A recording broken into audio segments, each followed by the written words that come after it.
14ই ডিসেম্বরের শহীদদের কবর জিয়ারত করতে করতে মুখে ফেনা তুলে ফেলেছেন, কিন্তু রায়ের বাজার বধ্যভূমিতে জুলাইয়ের 114 শহীদের কবর জিয়ারত করার সময় তাদের নাই। প্রধান উপদেষ্টাকে বলছি এই শহীদরা না থাকলে প্রফেসর মোহাম্মদ ইউনূস আপনি আজকে জেলে থাকতেন। দায় এবং দরদের রাজনীতি তৈরি হতে হবে, এবং সেই দায় ও দরদের রাজনীতিতে বাংলাদেশ দুই প্রশ্নে সবচেয়ে বড় ক্রিটিক্যাল ইস্যু হচ্ছে যে আমরা কালেকটিভলি ফ্যাসিবাদ বিরোধী আন্দোলন যারা করেছি তারা আওয়ামী লীগ প্রশ্ন কিভাবে হ্যান্ডেল করছি, ডিল করছি। কারণ আওয়ামী লীগ, জাতীয় পার্টি এবং 14 দলীয় ল্যাসপেন্সারদের যে মাফিয়া কার্টেল ছিল তারা সিম্পলি কোনো রাজনৈতিক দল না। যারা মনে করে থাকেন যে রাজনৈতিক দল আকারে ইন্টারন্যাশনাল কনভেনশন মোতাবেক যেই সিভিল পলিটিক্যাল রাইটস তারা প্রিভিলেজ আকারে পাওয়ার কথা ছিল তারা সেটা পাবেন। জাতিসংঘের মানবাধিকারের রিপোর্টে যেটা বলা হচ্ছে তাদেরকে যেহেতু তারা রাজনৈতিক দল তাদেরকে নিষিদ্ধ করা যাবে না। তাদের কাছে আগে প্রথম প্রশ্ন হচ্ছে আওয়ামী লীগ রাজনৈতিক দলের ডেফিনিশনে পড়ে কিনা সেটা আগে আদালতে আওয়ামী লীগকে প্রমাণ করতে হবে।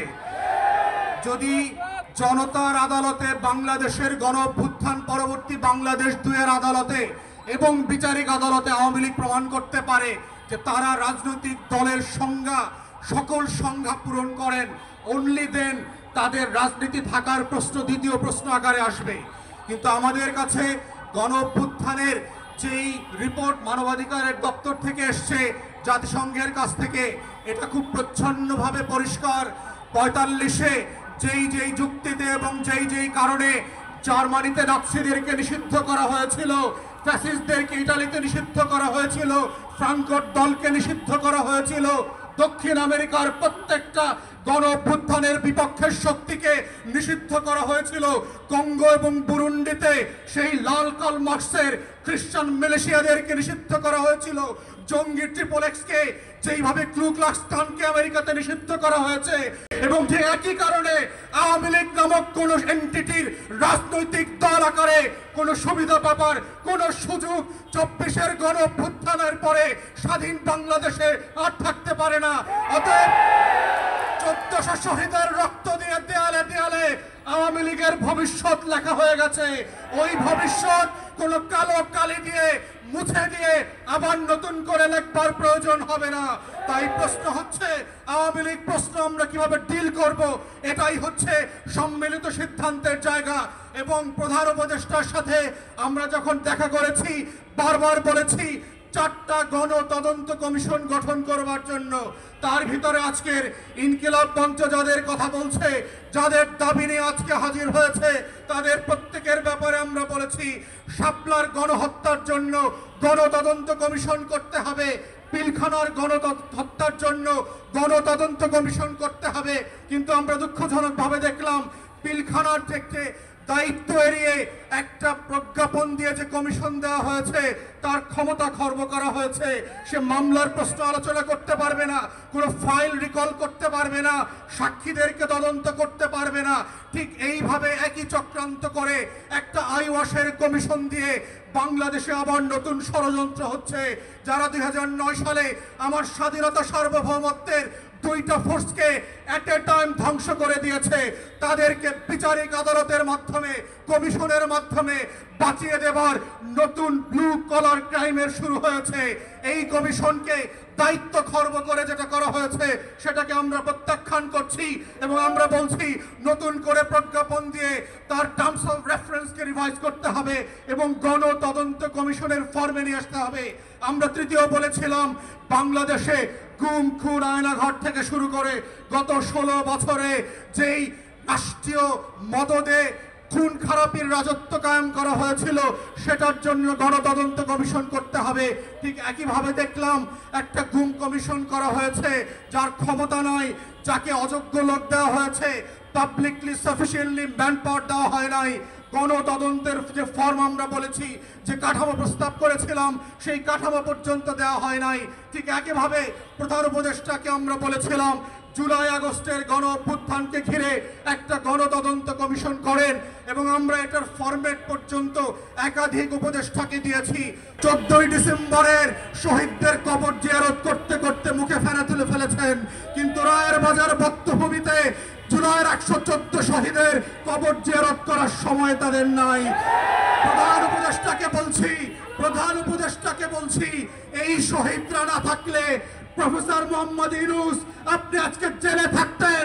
6 তলার বিল্ডিং, লিফট ছাড়া, বিদ্যুৎ ছাড়া বিল্ডিং এর 6 তলায় হাসিনা আপনাকে উঠবস করাইতো।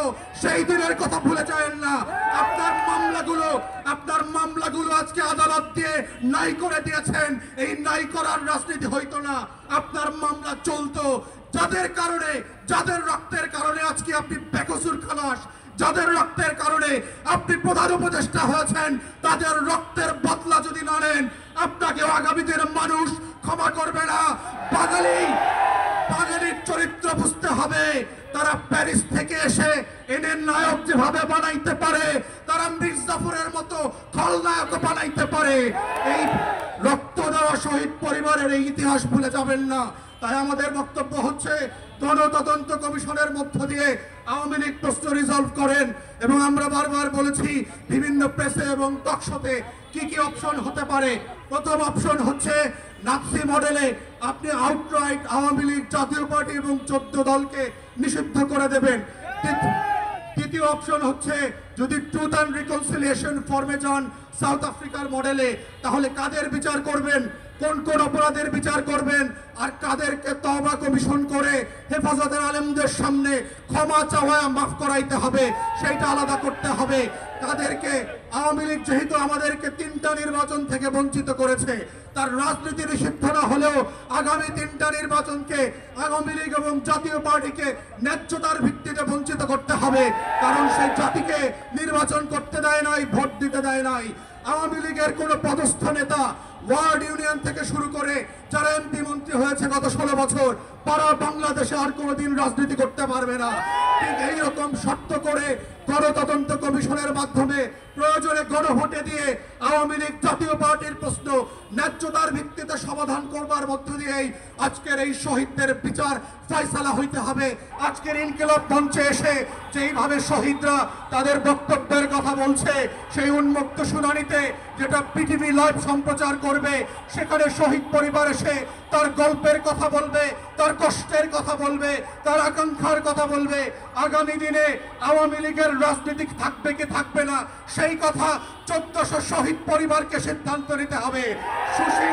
কোন সুশীল উপদেষ্টার কথায়, কোন শাশুড়ির কথায়, দিল্লির কথায় সেই সিদ্ধান্ত হবে না।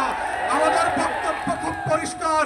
গণ অভ্যুত্থানের পক্ষের শক্তিরা গণতদন্ত কমিশনে গিয়ে উন্মুক্ত শুনানিতে অংশ নিয়ে বাংলাদেশের কোটি কোটি নাগরিক যেখানে নিবন্ধন করে তাদের মতামত দিতে পারবে, সেই মতামতের উপরে ভিত্তি করে আওয়ামী লীগ প্রশ্ন, গণহত্যার প্রশ্ন